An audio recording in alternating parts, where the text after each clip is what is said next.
Knicks. Oakley. What are we showing video of? We showing video of the bad Knicks teams or Oakley? That's embarrassing. That's a league embarrassment. That's Adam Silver's ticked off. That's owners ticked off. That's advertisers ticked off. Listen, James Dolan's a bad owner. We've had these guys. Donald Sterling was a bad owner. That right there is a guy with a history punching teammates, getting into a lawsuit in Las Vegas for biting people. He tried to force his way into Oracle Arena Game 7 last year and had problems. Now last night. Listen, I understand he's beloved in New York, but I got a track record. I got a track record where he's reportedly slapped a player at a players' CBA meeting. Vegas, Oracle. I got like 7 incidents here. So he has been, in more than one instance, unhinged. That's an unhinged guy. You've laid out the case masterfully. I don't have anything to add in that regard. I agree with you. Oakley looks the worst. I'll argue the other side a little bit to say James Dolan, by this point, should know what he's dealing with. And if he needs to somehow, with security, reach out to this guy and make some kind of peace, come to some sort of agreement, and maybe even ban the guy from the arena, James Dolan and the Knicks could have been a bit more proactive. Given everything you've laid out, perhaps he should be either banned from the arena or Dolan needs to make some sort of uncomfortable peace with him.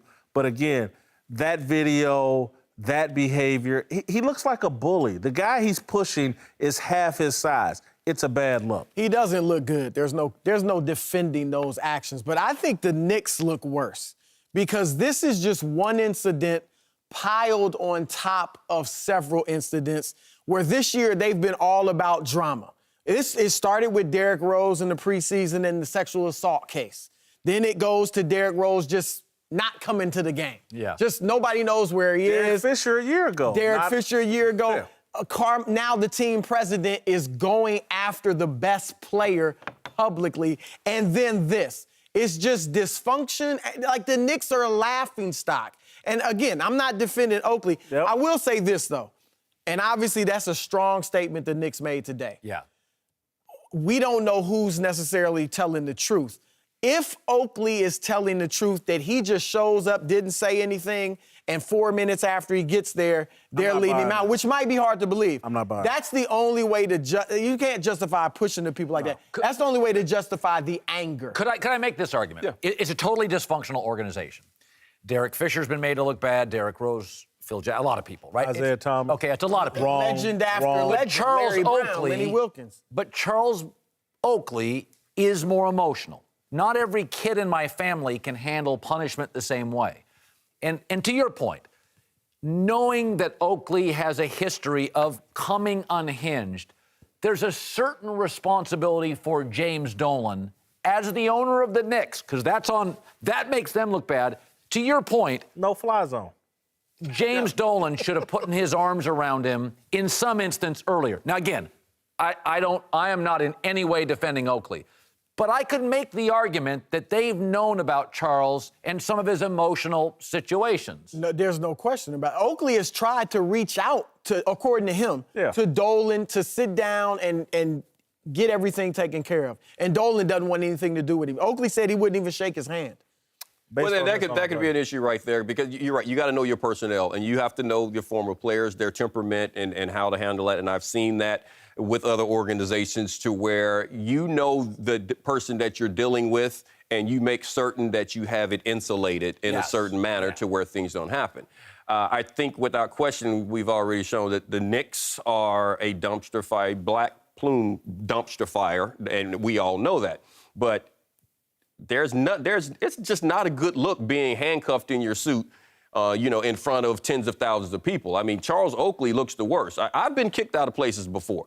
A lot of places I've been kicked out of. Never did I have to get hogtied, okay? You got to know when you're taking an L and just walk away, whether you like it or not. So that's a bad look for Oakley. The Knicks, that's a whole different issue. In New York, I think the view is more on the Knicks. Yeah. Oh, yes, in New York. It's hard for people outside of New York to understand how beloved Oakley is. Because he wasn't a great player. No. He was a pretty good player. He's carrying, you know what he's carrying himself like? I thought of this today. He's acting like he's Reggie Miller of the Pacers, instead of a guy that averaged 10 points on teams that never did anything. He's closer in to New York. Dale Davis. Yeah. That's pretty much exactly who he is. And he wants to be treated like a celebrity, like a gold standard, he is, like he's but Willis for Reed. the Knicks, but the thing about it, and I see what you're saying, Chris, for the Knicks, he is that type celebrity. And for that, but now you get ownership changes, you get guys in, and you see the way things are. You didn't do it for those guys. So you have to make certain that you create that relationship with them. That's the issue here. In the 80s, everybody had an Oakley. In the 90s, everybody had an Oakley. I'll just throw this out there. The Charles Oakley wants to be treated like Charles Barkley. But a lot of those tough guys in the NBA's wash their hands. Dinosaurs. They don't want to show video of our test, Rodman, Mahorn. And so those guys that were the tough guys and beloved by their fans, the NBA's, it's a non-starter. And I think a lot of those guys want to be treated like Barkley, and they're treated like Oakley. Well, he also hangs around with Michael Jordan. So when you go with Michael Jordan, you got carte blanche everything. But he wants to be that way when he's not with Jordan, and it's not the same thing.